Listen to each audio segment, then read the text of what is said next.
శుభోదయం పిల్లలు, బాగున్నారా? సరే, ఈరోజు మనం కొత్త పాఠం గురించి తెలుసుకుందాము. సరేనా? ముందుగా నేను మిమ్మల్ని కొన్ని ప్రశ్నలు అడుగుతాను. సరే, ఇప్పుడు మనం ఏమైనా బంధువులతో కానీ మన స్నేహితులతో కానీ మాట్లాడాలనుకోండి, ఎలా మాట్లాడతాం? వేరే చోట ఉన్నా, వేరే ఊరిలో కానీ, వేరే ప్రదేశంలో, వేరే ఊర్లో కానీ, వేరే దేశంలో కానీ, వేరే జిల్లాలో కానీ, ఎక్కడైనా వేరే చోట ఉన్న వాళ్ళతో మనం ఇప్పుడు మాట్లాడాలనుకున్నాం అనుకోండి, వాళ్ళతో మన స్నేహితులతో, ఎవరైతే ఒక స్నేహితులతో మాట్లాడాలనుకున్నాం అనుకోండి, ఎలా మాట్లాడతాం? ఫోన్ చేసి మాట్లాడతాం. అవునా? ఫోన్ చేసి మాట్లాడతాం. ఎలా ఉన్నారు, ఏంటి, ఎక్కడున్నారు, మనం అడగాల్సినవన్నీ అడుగుతాం. అంటే ఇప్పుడు ఫోన్లు వచ్చినాయి కాబట్టి, సెల్ ఫోన్లు వచ్చినాయి కాబట్టి సెల్ ఫోన్లు రాకముందు ల్యాండ్ ఫోన్లు ఉండేవి. ల్యాండ్ ఫోన్లో మాట్లాడేవాళ్ళు. అంతకన్నా ముందు టెలిగ్రామ్ అని పెట్టి అలా మాట్లాడేవాడు. అవునా? అసలు ఈ ఫోన్ అనేది రాకముందు ఏదైనా సమాచారాన్ని ఇతరులకు అందజేయాలంటే ఏం చేసేవాళ్ళు చెప్పండి? ఉత్తరాలు రాసేవాళ్ళు. అవునా? ఉత్తరాలు రాసేవాళ్ళు. ఏదైనా చెప్పాలి అనుకుంటే ఇక్కడి నుంచి మనం ఒక ఉత్తరంలో రాసి అదంతా పోస్ట్ ఆఫీస్ దగ్గరికి వెళ్ళి పోస్ట్ డబ్బాలో వేసేవాళ్ళు. అవునా? ఎక్కడైతే పోస్ట్ డబ్బాలు ఉన్నాయో అక్కడికి వెళ్ళి దాంట్లో వేసేవాళ్ళు కదా. ఆ ఉత్తరాలని ఉత్తరం కాకుండా ఇంకేమంటారు తెలుసా ఎవరికైనా? ఏమంటారు? లేఖ. ఈ రోజు మనం చెప్పుకునే పాఠం పేరు లేఖ. అర్థమైందా? ఇప్పుడు నేను మీకు ఒక బొమ్మను చూపిస్తాను. ఆ బొమ్మలో ఎవరెవరున్నారు, ఏం చేస్తున్నారో చెప్పండి. సరేనా? చూడండి. ముందుగా కనిపిస్తుందా మీ అందరికి బొమ్మ? కనిపిస్తుందా? బొమ్మలో ఎవరెవరున్నారు, ఏం చేస్తున్నారు? బొమ్మలో ఒక ముసలమ్మను ఒక పాప ఉన్నారు. ఏం చేస్తున్నారు? ఆ పాప ఏంటో చదువుతుంది, ఆ ముసలమ్మ వింటూ ఉంది. ఉత్తరంలో ఏమి ఉండవచ్చు అంటే, ఆ పాప చదివేది ఏంటిది? ఉత్తరం. ఆ ఉత్తరంలో ఏమి ఉండవచ్చు? వాళ్ళ అబ్బాయో రాకపోతే వాళ్ళ అమ్మాయో ఆ ఉత్తరం రాసుంటారు. అవునా? రాస్తే, అమ్మ నువ్వు ఎలా ఉన్నావు, జాగ్రత్తగా ఉంటున్నావా, జాగ్రత్తగా తిను, జాగ్రత్తగా ఉండు అని చెప్పుంటారు. అంతేనా? తర్వాత మీరెప్పుడైనా ఉత్తరాలు రాయటం గాని చదవటం గాని చేశారా? ఎప్పుడైనా ఎవరికైనా ఉత్తరాలు రాయటం గాని చదవటం గాని? మేమైతే చేసాము. మేము ఉత్తరాలు రాసేవాళ్ళం. ఎవరైనా ఉత్తరాలు వచ్చినా చదివేవాళ్ళం. ఇప్పుడు వచ్చేసరికి మనకు ఉత్తరాలు రావటం లేదు, చదవటము లేదు కదా. మనకు వచ్చి ఒకవేళ ఏమన్నా వచ్చినాయి అనుకోండి, అవేమొస్తాయి? బ్యాంక్ స్టేట్మెంట్లో. అవునా? ఇంకా ఎలా బ్యాంక్ స్టేట్మెంట్, బ్యాంక్ నుంచి కానీ లేకపోతే ఏదైనా బిజినెస్ పర్పస్లో అలాంటి లెటర్స్ వస్తాయి కదా. అలాంటివి చదువుతాం. మీ ఊరి గురించి లేదా మీరు చూసిన ప్రాంతం గురించి ఎవరికైనా ఉత్తరాలు రాశారా? ఎవరికైనా రాస్తే రాసామని చెప్పండి, రాయకపోతే రాయలేదని. సరేనా? ఇప్పుడు అసలు ఈ లేఖ పాఠం యొక్క ఉద్దేశం ఏమిటి? ఈ లేఖ పాఠం ఇవ్వటానికి అసలు ఉద్దేశం ఏమిటి? లేఖ రచనను పరిచయం చేస్తూ తెలంగాణలోని ప్రముఖ దర్శనీయ స్థలాలను గురించి తెలియజేయటమే ఈ పాఠం యొక్క ముఖ్య ఉద్దేశం. ఏంటి?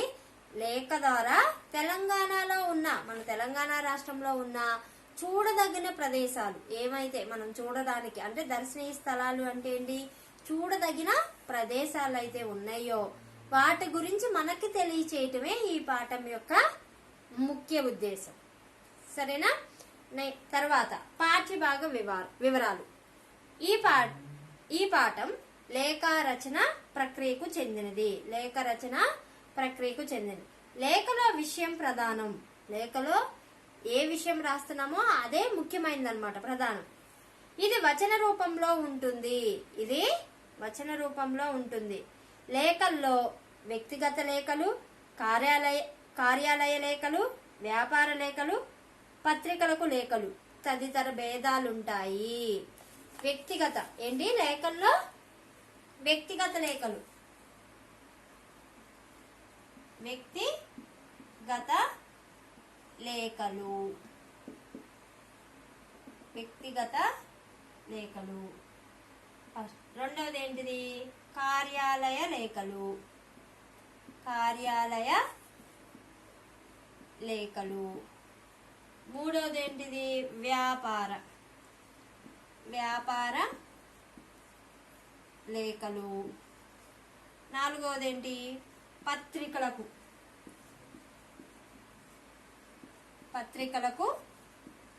లేఖలు. ఇలా తదితర భేదాలు ఉన్నాయి అన్నమాట. వ్యక్తిగత లేఖలు. వ్యక్తిగత లేఖలు అంటే ఏంటి? మన చుట్టాలకు గాని స్నేహితులకు గాని రాసుకునే మన సొంతం అన్నమాట. మన చుట్టాలకు గాని బంధువులకు గాని స్నేహితులకు గాని రాసుకునే లేఖలు వ్యక్తిగత లేఖలు అంటారు. కార్యాలయ లేఖలు అంటే ఏదైనా, ఇప్పుడు మరి ఉదాహరణకి మనం ఇవి ఉంటాయి కదా, ఏంటి? ఆదాయం సర్టిఫికేటు, మళ్ళీ ధృవీకరణ పత్రాల, జనన ధృవీకరణ, మరణ ధృవీకరణ పత్రాలు, అలాంటి ఏవైనా మనకి ఏదైనా కార్యాలయం నుంచి, ఏదైనా ఒక ప్రభుత్వ ఆఫీసుల నుంచి మనకి రావాలనుకోండి, వాళ్ళకి మనం పెట్టుకునే లేఖలు అన్నమాట. నాకు ఇలా పలాందా కావాలి, మీ ఆఫీస్ నుంచి నాకు ఇప్పించండి అంటూ వాళ్ళకి మనం రాసిచ్చే లేఖలు అన్నమాట. అర్థమవుతుందా? అవి కార్యాలయ లేఖలు. వ్యాపారం అంటే ఏదైనా వ్యాపారంలో ఒకవేళ ఇద్దరు ఏదైనా వ్యాపారం చేయాలనుకున్నారనుకోండి, వాళ్ళిద్దరు కలిసి మేమిద్దరం కలిసి ఈ వ్యాపారం మొదలు పెడుతున్నాము, ఇంత భాగం అతనికి ఇంత భాగం నాకు అలా అని గాని, రాకపోతే మనం ఏదైనా వ్యాపారం చేయాలనుకున్నాం అనుకోండి, మనం ఏదైనా వ్యాపారం చేయాలి అనుకుంటే ఆ వ్యాపారానికి సంబంధించిన ఇలా చేస్తున్నాము దీనికి ఇంత అని ఏదైనా గవర్నమెంట్ కానీ దేనికైనా కానీ డీటెయిల్స్ మనం చేస్తాం కదా, అది. రాకపోతే మనం ఏదైనా కంపెనీలో ఉద్యోగం చేస్తున్నాం అనుకోండి, మనకి ఏదైనా కంపెనీలో రావాల్సినవి ఉన్నాయి అనుకోండి, దానికి సంబంధించిన కంపెనీలు బిజినెస్ లో వ్యాపారంలో వాటి గురించి మాకు ఇది రావాలి, ఇలా జరుగుతుంది, ఇది మాకు రావాలి అని చెప్పేసి రాసేవన్నమాట. వ్యాపారానికి సంబంధించి రాసే లేఖలు. పత్రికల లేఖలు అంటే ఇప్పుడు మన పత్రికల్లో చూస్తాం చూడండి, పదవీ విరమణ గురించి కానీ, రాకపోతే పుట్టినరోజులు, విదేశాగమనం, అవునా, అలాంటివన్నీ ఎవరికైనా పత్రికల ద్వారా మనం తెలియజేయాలనుకోండి, వాళ్ళకి రాసే లేఖలను పత్రిక లేఖలు అని అంటారు. అర్థమైందా అందరికీ?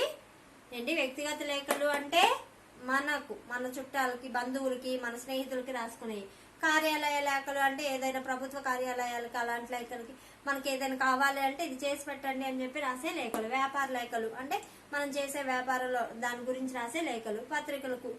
పత్రికల్లో ఇది ఇలా అని చెప్పి ఏదైనా వేయించాలని కానీ అలా చేసే లేఖల్లో పత్రికలకు రాసే లేఖలు అని అంటారన్నమాట.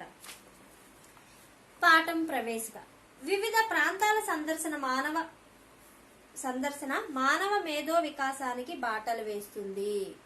కొన్ని ప్రదేశాలను చూస్తే మనకి మేధస్సు, మనకి జ్ఞానం అనేది వస్తుంది. అలాంటి రావటానికి బాటలు వేస్తుంది, దారి వేస్తుంది అన్నమాట.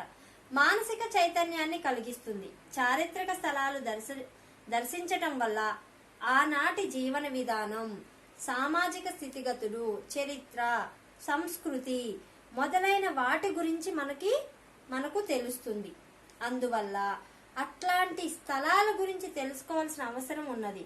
తెలంగాణలో అనేక దర్శనీయ స్థలాలున్నాయి. వాటిలో నాగార్జున సాగర్, వరంగల్, హైదరాబాద్ మొదలైన స్థలాల గురించి గురించి తెలుసుకోవడానికి లేఖ రూపంలో ఉన్న ఈ పాఠం చదవండి. చూడండి, మనమైనా ఇప్పుడు ఏదైనా సాలార్జంగ్ మ్యూజియం కానీ, గోల్కొండ కోట కానీ, ఎక్కడికైనా ఫీల్డ్ ట్రిప్కి వెళ్ళామనుకో, మనకు ఆ రోజు ఏంటి, మనకు తెలియని విషయాలు ఎన్నిటినో మనం చూసి తెలుసుకుంటాం. అవునా? మనకి ఆనందం, మానసిక చైతన్యం, ఆనందం కూడా కలుగుతుంది. ఎన్నో చారిత్రక స్థలాలు దర్శించడం అంటే ఎన్నో కట్టడాలు ఉన్న స్థలాలను దర్శించటం వల్ల అప్పుడు ఆ రాజులు ఉపయోగించినవి కానీ, అవునా, సాలార్జంగ్ మ్యూజియంలో చూడండి, మనం అప్పుడు రాజులు ఉపయోగించిన అదేంటి వస్తువులు, వాళ్ళు ఎలాంటి బట్టలు వేసుకునే వాళ్ళు, ఎలాంటి దుస్తువులను అలాంటి దుస్తువులు ఉపయోగించేవాళ్ళు, ఎలాంటి వస్తువులను ఉపయోగించేవాళ్ళు, ఎలాంటి దుస్తువులను ధరించేవాళ్ళు, అవునా, అవన్నీ కూడా అప్పుడు ఎలా ఆ చరిత్ర గురించి, అప్పుడున్న ఆచారాలు, సంస్కృతి గురించి అంతా కూడా మనకి తెలుస్తుంది. అలాంటి వాటిలో మన తెలంగాణలోని ఒకటి నాగార్జున సాగర్, వరంగల్, హైదరాబాద్, వీటి గురించి తెలుసుకోవటమే, ఈ లేఖ రూపంలో తెలుసుకోవటమే ఈ పాఠం యొక్క ఉద్దేశం. సరేనా?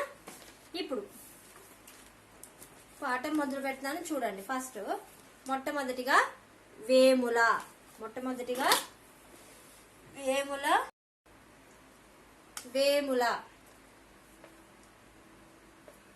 ఇక వేముల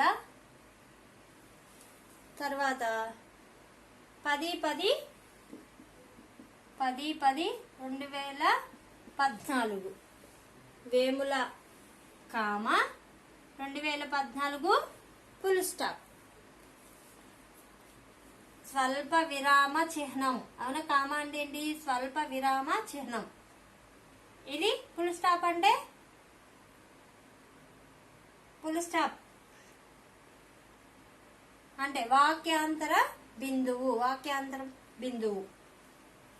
చూడండి పాఠం. ప్రియమైన లలితకు ఆ ఉత్తరం ఎవరికి రాస్తున్నారు? లలితకు. లలిత, ఎట్లున్నావు? నేను ఇక్కడ మంచిగున్నా. ఈసారి బతుకమ్మ పండగ సెలవుల్లో మా బడి పిల్లలం అందరం సంబురంగా విహారయాత్రకు పోయి వచ్చినాం. అక్కడ మేము చూసిన విశేషాల గురించి నీకు ఉత్తరం రాస్తున్నా. అంటే సంబురం అంటే ఏంటి? ఆనందం. సంబరంగా వాళ్ళు ఎక్కడికి వెళ్ళారు? విహారయాత్రకి వెళ్ళారంట. సంబురం అంటే ఆనందం. సంబరం అంటే ఏంటి? ఆనందం. వాళ్ళు ఆనందంగా ఎక్కడ? బతుకమ్మ సెలవులకి అంటే దసరా అప్పుడు సెలవులకి, పండుగ సెలవులకి వాళ్ళు అందరూ కూడా విహారయాత్రకి వెళ్ళారు. వాటి గురించి నీకు ఉత్తరం రాస్తున్నా. వాటి గురించి లలితకు ఉత్తరం రాస్తున్నది. సెలవుల మొదటి రోజు యాత్రకు అన్నీ తయారు చేసుకొని సాయంత్రం బడికి చేరుకున్నాం. అప్పటికే బస్సు వచ్చి సిద్ధంగా ఉన్నది. రాత్రి భోజనం చేసి అందరం వరుసగా బస్ ఎక్కినాం. అంటే ఏ రోజు సెలవులు మొదలైనయో ఆ రోజు వాళ్ళు విహారయాత్రకి వెళ్ళటానికి నిర్ణయించుకున్నారు. ఆ రోజు సాయంత్రం అందరూ కూడా తయారయ్యి సాయంత్రానికి ఎక్కడికి వచ్చారు? వాళ్ళ బడి దగ్గరకు వచ్చారనమాట. అక్కడ బస్సు ఆగి ఉంది. అంటే అందరూ కూడా రాత్రి భోజనం చేసి వరుసగా అందరూ లైన్గా బస్ ఎక్కారు. నేను కిటికీ పక్కన కూర్చున్నా. మా అమ్మ నాయనలు జాగ్రత్తలు చెప్పి టాటా అంటుండగా బస్ బయలుదేరింది. అంతే కదా, ఇప్పుడు పిల్లలందరూ వెళ్తున్నారు అనుకోండి విహారయాత్రకి. అక్కడికి మన అమ్మ నాన్నలు వచ్చి ఏం చెప్తారు? అమ్మ జాగ్రత్తగా ఉండు, అందరితో పాటు ఉండు, నీకేదైనా అవసరం అయితే మీ ఉపాధ్యాయులకి చెప్పి వెళ్ళు, ఎక్కడికైనా వెళ్ళాలనుకుంటే. అవునా? ఈ బస్ ఎక్కేటప్పుడు దిగేటప్పుడు జాగ్రత్తగా ఉండు, నీళ్ళల్లో దిగబాకు, అందరిని వదిలేసి వెళ్ళబాకు, అందరు ఎక్కడ ఉంటే నువ్వు కూడా అక్కడే ఉండు అని జాగ్రత్తలు చెప్తారు కదా. అలాగా జాగ్రత్తలు చెప్పి ఇంకా టాటా చెప్పారనమాట. అందరికీ చెప్పలేని ఆనందం కలిగింది. కొద్దిసేపు ముచ్చట్లు ఆడుకొని బస్సులోనే నిద్రపోయాం. అందరూ కూడా ఇంకొంతసేపు మాట్లాడుకొని రాత్రులు కదా వాళ్ళు బయలుదేరింది, రాత్రికి అందరూ నిద్రపోయారనమాట. తెల్లారేసరికి నాగార్జున సాగర్ చేరుకున్నాం. బస్సు దిగుతుంటే చల్లగాలి ఒంటికి తాకి మనసు పులకరించింది. తెల్లారేసరికి వాళ్ళు ఎక్కడికి వెళ్ళిపోయారు? నాగార్జున సాగర్ దగ్గరికి వెళ్ళారు. అసలు చల్లగాలి ఒంటికి తాకి మనసు పులకరించింది. అంటే గగ్గురు పొడిచింది అనమాట. అలా చల్లగా అనిపిస్తే అంటామా, అలా గగ్గురు పొడిచింది. అందరూ స్నానం చేసి నాగార్జున సాగర్ ఆనకట్ట చూడటానికి పోయినాం. అబ్బా ఎన్ని నీళ్ళో, పెద్ద సముద్రం వల్లే కనిపించింది. చూడటానికి రెండు కండ్లు చాలలేదు. అంటే అసలు అక్కడికి వెళ్ళే వీళ్ళందరూ కూడా ఇంకా ఉదయాన్నే దిగి అందరూ కూడా వాళ్ళ యొక్క కాలకృత్యాలు అదేంటి అన్నీ కూడా స్నానం చేసి బ్రష్ చేసుకొని అన్ని చేసుకొని ఎక్కడికి వెళ్ళారు, నాగార్జున సాగర్ ఆనకట్ట దగ్గరికి వెళ్ళారనమాట. ఆనకట్ట దగ్గరికి వెళ్ళేసరికి అక్కడ చూడటానికి అసలు ఎలా ఉందంట, పెద్ద సముద్రం లాగా ఉందంట. అన్ని నీళ్లు పెద్ద సముద్రం వల్లే కనిపించింది. చూడటానికి రెండు కళ్ళు కూడా చాలలేదు. చెప్పలేని ఆనందం వేసింది. డ్యామ్ చాలా పొడుగుగా ఉన్నది. ఇంత పెద్ద నిర్మాణం ఎట్లా కట్టారో, ఎట్లా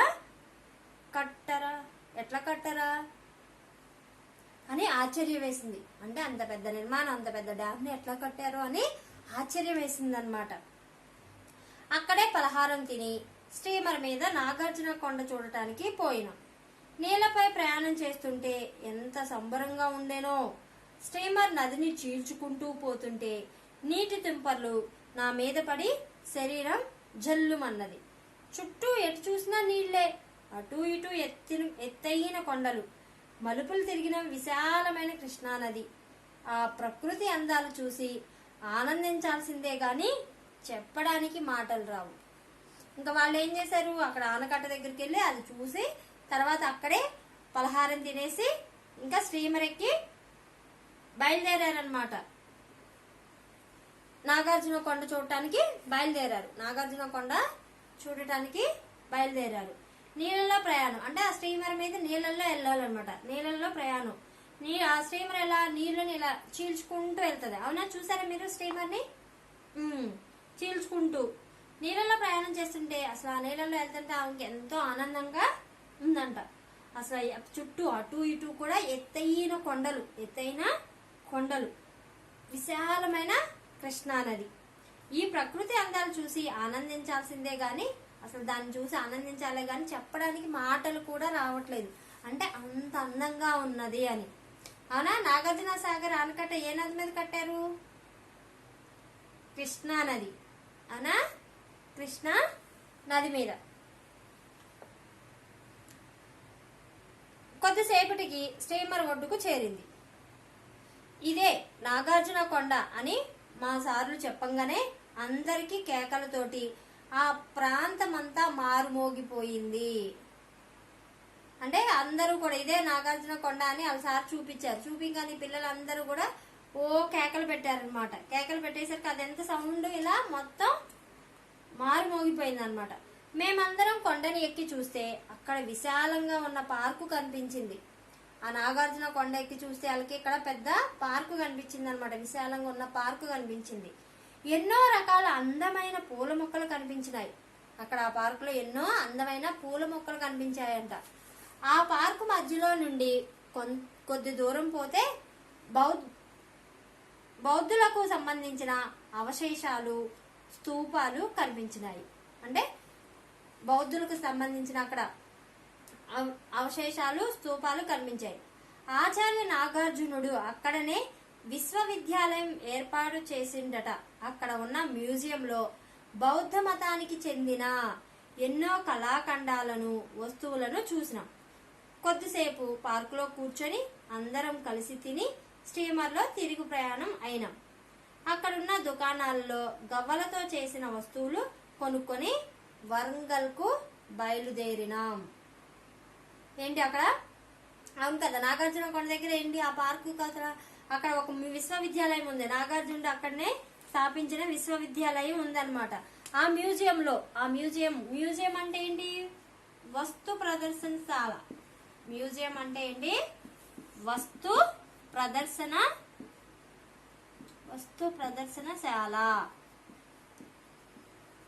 అన్నమాట. ఆ మ్యూజియంలో ఆ బౌద్ధ మతానికి చెందిన ఎన్నో కళాఖండాలు, వస్తువులు ఉన్నాయి అన్నమాట. ఇక కొంతసేపు అదంతా చూసి అక్కడ ఉన్న పార్కులో కూర్చొని మళ్ళీ తిని స్టీమర్ ఎక్కి తిరుగు ప్రయాణం. మళ్ళీ వీళ్ళు ముందు దిగారు కదా నాగార్జున సాగర్ దగ్గర, అక్కడికి వచ్చేసారనమాట. అక్కడ ఉన్న దుకాణాల్లో, అంటే ఆ నాగార్జున సాగర్ కొండ దగ్గర ఉన్న దుకాణాల్లో గవ్వలతో చేసిన కొన్ని వస్తువులను కొనుక్కున్నారంట. అక్కడ అందరూ కొనుక్కొని తిరిగి ఎక్కడికి వెళ్ళారు వాళ్ళందరూ? వరంగల్ వెళ్ళారు. తెల్లారేసరికి హనుమకొండ చేరుకున్నాం.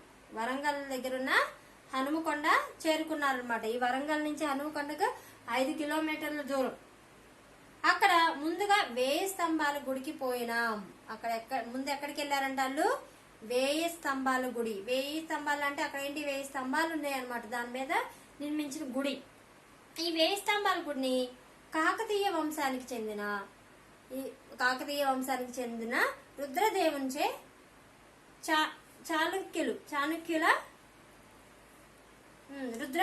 రుద్రదేవునిచే నిర్మించబడింది అనమాట. ఈ 1000 స్తంభాల గుడి కాకతీయ వంశానికి చెందిన రుద్రదేవుని 1000 స్తంభాల గుడి నిర్మించడం అనేది జరిగింది. గుడి చాలా వరకు శిథిలమైపోయింది, అంటే చాలా వరకు కూడా విరిగి పడిపోయి ఉందన్నమాట. కొన్ని స్తంభాలు మాత్రమే మిగిలినాయి. అంటే 1000 స్తంభాలు లేవు, కొన్నే ఉన్నాయి అక్కడ, కొన్నేమో పడిపోయినాయి అన్నమాట. అయినా ఆ అద్భుతమైన కట్టడాలు ఎంత ముద్దుగున్నాయో, అసలు చూడటానికి ఆ కట్టడాలు ఎంతో ముద్దుగున్నాయో అంట. అక్కడ పెద్ద నంది విగ్రహం, శివలింగం ఉన్నాయి. ఈ 1000 స్తంభాల గుడిలో ఇంకేమున్నాయి? పెద్ద నంది విగ్రహం, శివలింగం ఉన్నాయి. అటు తర్వాత భద్రకాళి గుడికి పోయినాం. అమ్మవారికి మొక్కుకొని వరంగల్ కోటకు చేరుకున్నాం. అక్కడ ఉన్న మళ్ళీ భద్రకాళి గుడికి వెళ్ళి ఆ అమ్మవారికి మొక్కుకొని దండం పెట్టుకొని తర్వాత ఎక్కడికి వచ్చారు వాళ్ళు? వరంగల్ కోటకు. ఈ వరంగల్ కోటను వరంగల్ దుర్గం అని, వరంగల్ కోట అని అంటారనమాట. అక్కడ స్వయంభూ దేవాలయం, కుష్ మహల్, నాట్య మండపం, ఆనాటి శిలాశాసనాలు, విగ్రహాలు కనిపించాయి. అక్కడ ఏమున్నాయి? అక్కడ స్వయంభూగా వెలిసిన దేవాలయాలు కొన్ని, కుష్ మహల్ అనేవి ఒకటి, పెద్ద నాట్య మండపం, అంటే అక్కడ నాట్యం చేసే మండపాలు ఉన్నాయన్నమాట. అప్పుడు ఉపయోగించిన ఆనాటి శిలాశాసనాలు. అంటే శిలాశాసనాలు అంటే ఏంటి? ఒక రాతి మీద దాని గురించి చెక్కి ఉంచుతారనమాట. రాతి మీద చెప్తానండి, ఒక నిమిషం. శిలాశాసనాలు అంటే రాళ్ళ యందు చెక్కబడిన వృత్తాంతాలు. అంటే శిలాశాసనం అంటే ఏంటి? శిలాశాసనాలు అంటే రాళ్ళ యందు చెక్కబడిన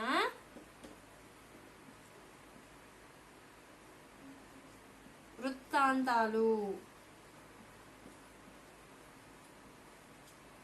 రాళ్ళ యందు చెక్కబడిన వృత్తాంతాలు అంటే అక్కడ అప్పుడు దాట్ల గురించి ఆ రాళ్ళ మీద చెక్కారనమాట. అప్పుడున్న చరిత్ర గురించి అలాంటి అన్ని కూడా శిలాశాసనాలు. ఇప్పుడు మనం చూడండి, ఏదైనా రోడ్లు కానీ ఏదైనా వేస్తే ఆ రోడ్డు చివర అక్కడ ఒక పెడతారు శిలాశాసనం. అలాంటిది ఒకటి రాయి మీద చెక్కి పలానా అతను ఇది ఇచ్చాడు, ఇది అని రాసి పెడతారా? అలాగే అలాంటి ఆ రాళ్ళ అప్పుడు రాజులు ఉపయోగించిన ఏదైనా కానీ అలాంటి విషయాల గురించి వృత్తాంతాలు చెక్కబడి ఉన్నాయన్నమాట. అక్కడ విగ్రహాలు, ఇంకా చాలా రకాల విగ్రహాలు కనిపించాయి. ఎంత బాగున్నాయో అవన్నీ చూస్తుంటే ఇంత అందంగా రాతి శిల్పాలు ఎవరు చెక్కారో తెలుసుకోవాలన్న కోరిక కలిగింది అన్నమాట. ఈ వరంగల్ కోట ఎవరిది? గణపతి దేవుడు నిర్మిస్తే దాన్ని రుద్రమ దేవి చేత అభివృద్ధి చేయబడింది అనమాట. రుద్రమ దేవి చేత అభివృద్ధి చేయబడింది. కాకతీయ చక్రవర్తులు రుద్రమదేవి ప్రతాపరుద్రుడు ఇక్కడి నుంచే పరిపాలన సాగించారని మా సార్లు చెప్పారు. ఎవరెవరు? రుద్రమదేవి, కాకతీయ రాజులు, ఇంకా కాకతీయ చక్రవర్తులు, ప్రతాపరుద్రుడు అందరూ కూడా ఈ కోట దగ్గర నుంచే వాళ్ళ యొక్క పరిపాలన అనేది కొనసాగించారని వాళ్ళ సార్లు చెప్పారంట. రుద్రమదేవి గొప్ప వీరనారి. అవునా? మనం చూసాం కదా, సినిమా చూసారు అందరూ. రుద్రమదేవి ఎంత గొప్ప వీరనారి. ఆడమైనా కానీ ఎంతో గొప్పగా పోరాడింది. అవునా? అని శత్రు రాజులతో యుద్ధం చేసి గెలిచిందని, ఆ ప్రాంతాన్ని చక్కగా పరిపాలించిందని చెప్పారు. ఆ కోటంతా కలయ తిరుగుతూ గడిచిన చరిత్ర విషయాలు వింటుంటే మమ్మల్ని మేమే మరిచిపోయి రాజుల కాలంలో ఉన్నామా అని అనిపించింది. ఆ కోటంతా తిరుగుతూ ఆ కోట గురించి వాళ్ళ సార్లు చెప్తుంటే అవంటూ వింటూ ఉంటుంటే అంతా కూడా మైమర్చిపోయి మనమే రాజుల కాలంలో ఉన్నామా అన్నట్టు ఊహించుకున్నట్టు ఉందన్నమాట వాళ్ళకి. ఇక్కడ మన తెలంగాణ రాష్ట్ర చిహ్నంలోని శిలాతోరణం కనిపించింది. అవునా? అక్కడే కదా, వరంగల్లోనే ఉంది శిలాతోరణం. అది ఎంత బాగుందో. కాకతీయ రాజుల వైభవానికి అది గుర్తుగా నిలిచింది. అది కాకతీయ రాజుల యొక్క వైభవానికి అది గుర్తుగా నిలిచింది అన్నమాట. ఆ కోట నుంచి నాకు రాబుద్ధి కాలేదు. అక్కడి దుకాణాల్లో గొంగళ్ళు, తివాచీలు, పెంబర్తితో తయారు చేసిన ఇత్తడి కళాఖండాలు కనిపించినాయి. వాటిని చూసి అక్కడి నుండి బయలుదేరా. అయితే అక్కడి నుంచి ఆ కోటను వదిలే అమ్మాయికి రాబుద్ధి కాలేదంట. అక్కడే ఉండాలి అనిపించింది అనమాట. అక్కడ బయట ఉన్న దుకాణాల్లో అంటే అక్కడ ఉన్న దుకాణాల్లో ఏం కనిపించినాయి అనమాట? గొంగళ్ళు అంటే కంబలి మనం కప్పుకుంటాం కదా, ఈ తివాచీలు తెలుసు కదా మీకు, ఏమంటారు అట్లని, కార్పెట్స్ అలాంటివి, పెంబర్తితో తయారు చేసిన ఇత్తడి కళాఖండాలు కనిపించాయి. అక్కడి నుంచి బయలుదేరి వాళ్ళు రామప్ప దేవాలయం చేరుకున్నాం. అక్కడి నుంచి వాళ్ళు ఎక్కడికి వచ్చారంట? రామప్ప దేవాలయానికి చేరుకున్నారు. ఆ గుడిని గణపతి దేవుని సేనాని రేచర్ల రుద్రుడు కట్టించడట. ఇక్కడున్న శిల్పాలు ఎంతో అందంగా ఉన్నాయి. ఆ శిల్పాలు మర్చిపోలేని అనుభూతిని కలిగించినాయి. అక్కడ ఒక పెద్ద నంది విగ్రహం ఉన్నది. దాన్ని ఏ దిక్కు నుంచి చూసినా అది వారినే చూస్తున్నట్లు అనిపిస్తుంది. అదే దాని ప్రత్యేకత ఏంటి? అక్కడ రామప్ప వీళ్ళు ఎక్కడి నుంచి, ఇప్పుడు వరంగల్ నుంచి ఎక్కడికి వెళ్ళారు? రామప్ప దేవాలయానికి వెళ్ళారు. అవునా? ఈ వరంగల్ కోట నుంచి ఎక్కడికి వెళ్ళారు? రామప్ప దేవాలయానికి వెళ్ళారు. అక్కడికి వెళ్ళే ఆ గుడిని ఎవరు కట్టించారంట? గణపతి దేవుని సేనాని రేచర్ల రుద్రుడు.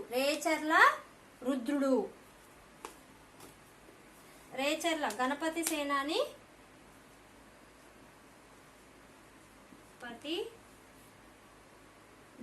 గణపతి దేవుని సేనాని రేచర్ల రుద్రుడు.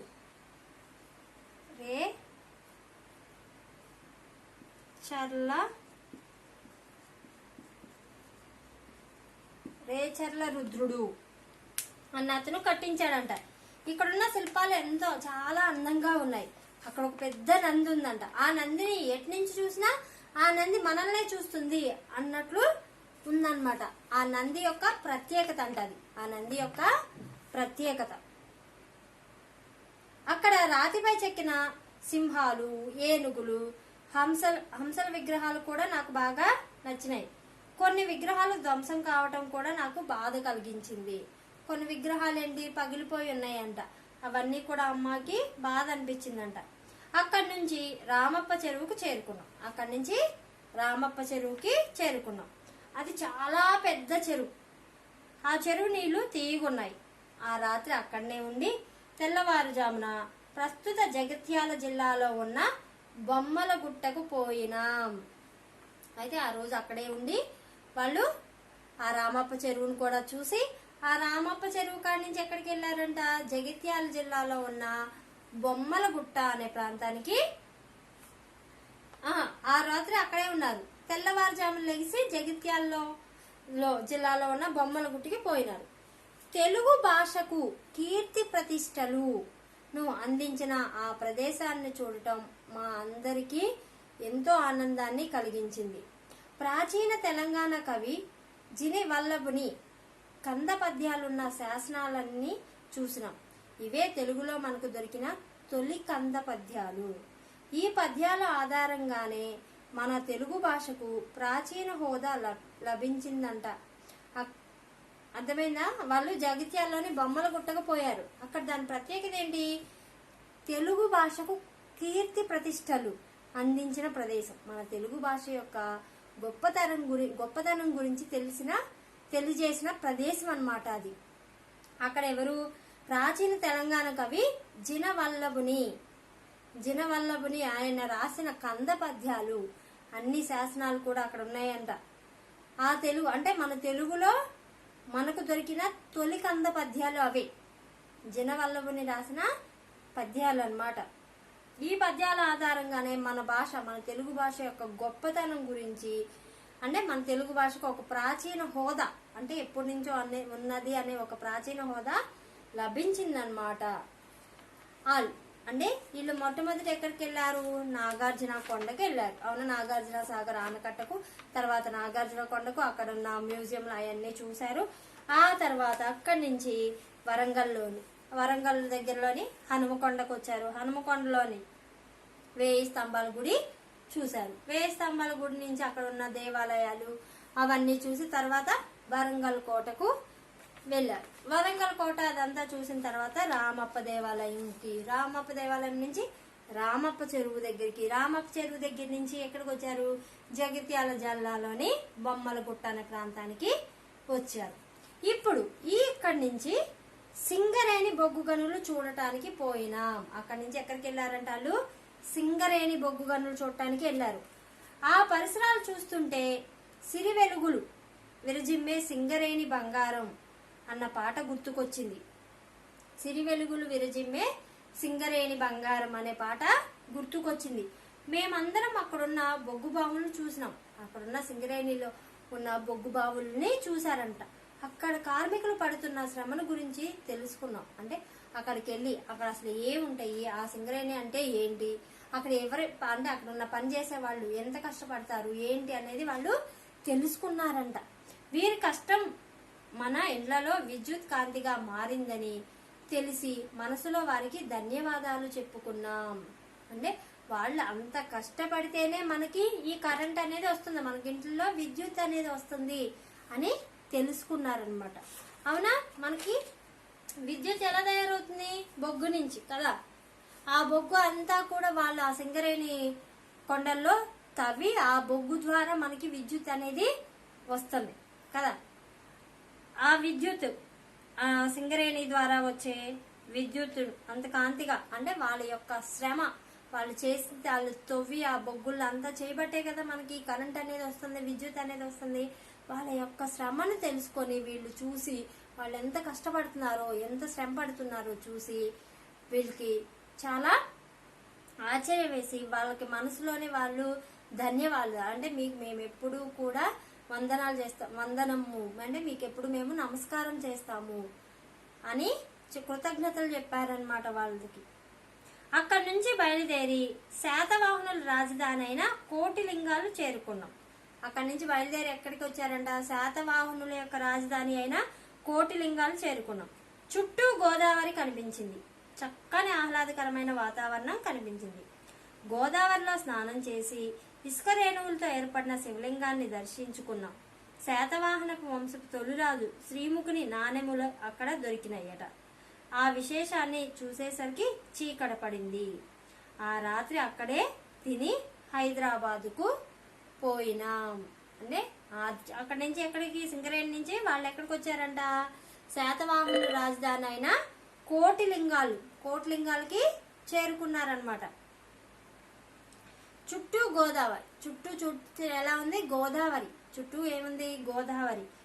స్నానం చేసి ఆ ఇసుక రేణువులతో ఏర్పడిన శివలింగాన్ని దర్శించుకున్నాం. శాతవాహనుల వంశపు తొలిరాజు శ్రీముఖుని నాణెములు, అంటే అప్పుడు ఆ రాజులు ఉపయోగించిన నాణ్యాలు అక్కడ దొరికినాయట. ఈ విశేషాలన్నీ చూసేసరికి చీకట పడింది. అక్కడ అదంతా చూసేసరికి వాళ్ళకి చీకటి అయిపోయింది అనమాట. ఆ రాత్రి అక్కడే ఉండి మళ్ళీ తిని హైదరాబాదుకు పోయినాం. ఆ రాత్రి అక్కడే తిని హైదరాబాద్కు పోయారు. అక్కడే తినేసి వాళ్ళు హైదరాబాద్కి బయలుదేరారనమాట.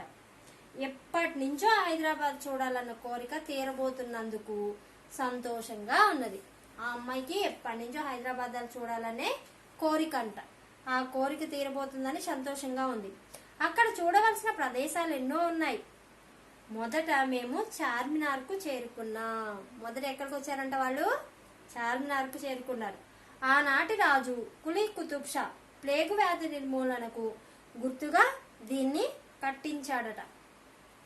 ఇప్పుడు మనకి ఎలా కరోనా అనేది ఒక ఇదేంటి వ్యాధి ఎలా వచ్చిందో అప్పుడు ప్లేగు వ్యాధి, ఆ ప్లేగు వ్యాధి వచ్చి చాలా మంది చనిపోయారనమాట. ఇప్పుడు కరోనా వచ్చి ఎలా చనిపోతున్నారో, దానికి ఎలా మందు కనిపెట్టలేదు, అప్పుడు అలాగే ప్లేగు వ్యాధి వచ్చి చాలా మంది చనిపోయారనమాట. అది గుర్తుగా అంటే నిర్మూలనకు, దానికి ప్లేగు వ్యాధి నిర్మూలనకు అంటే ఆ ప్లేగు వ్యాధిని నిర్మూలన చేయటానికి గుర్తుగా కులీ కుతుబ్ షా ఏం చేశాడు, ఈ చార్మినార్ అనేది నిర్మించాడనమాట, కట్టించాడు.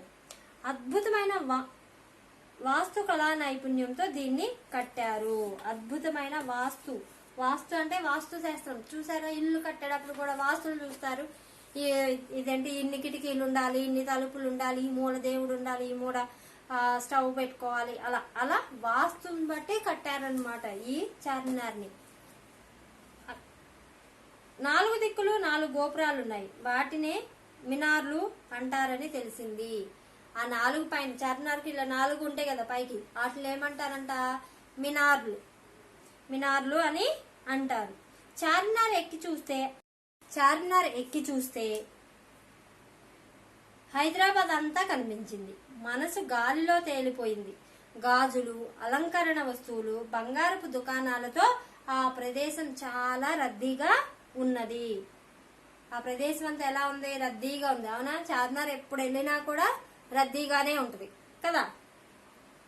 తర్వాత సాలార్జంగ్ మ్యూజియానికి పోయినాం. వాళ్ళు అక్కడి నుంచి చార్మినార్ దగ్గర నుంచి ఎక్కడికి వచ్చారంట, సాలార్జంగ్ మ్యూజియం దగ్గరికి వచ్చారు. అక్కడ ప్రాచీన వస్తువులను, పూర్వపు రాజులు వాడిన వస్తువులను ఎన్నిటినో భద్రపరిచారు.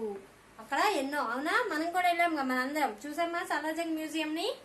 ఆ సాలార్జంగ్ మ్యూజియం లో ఎన్నో వస్తువులను భద్రపరిచారు, అంటే జాగ్రత్త చేశారు. అవన్నీ చూస్తే మా నోటు పుస్తకాల్లో వాటి వివరాలు రాసుకున్నాం. అవన్నీ చూస్తూ కూడా వాళ్ళు తీసుకెళ్లిన పుస్తకాల్లో వాటి యొక్క వివరాలని రాసుకున్నారంట. అక్కడున్న వాటన్నిటిలో తలుపు తీసి గంటలు కొట్టే గడియారం బొమ్మ చాలా బాగుంది. అవునా, గంటల గడియారం చాలా ప్రాధాన్యత కలిగింది కదా సాలార్జంగ్ మ్యూజియం, అది చాలా బాగుంది. దాన్ని మళ్ళీ మళ్ళీ చూడాలనిపించింది. వాళ్ళకి ఏమనిపించిందంట, మళ్ళీ మళ్ళీ చూడాలి అనిపించింది. ఆ తర్వాత గోల్కొండ కోటకు పోయినాం. అక్కడి నుంచి హైదరాబాద్ వచ్చారు. హైదరాబాద్ లో చార్మినార్ చూసారు. చార్మినార్ నుంచి సాలార్జంగ్ మ్యూజియం చూసారు. అక్కడి నుంచి ఎక్కడికి వెళ్ళారు, గోల్కొండ కోటకు పోయారు.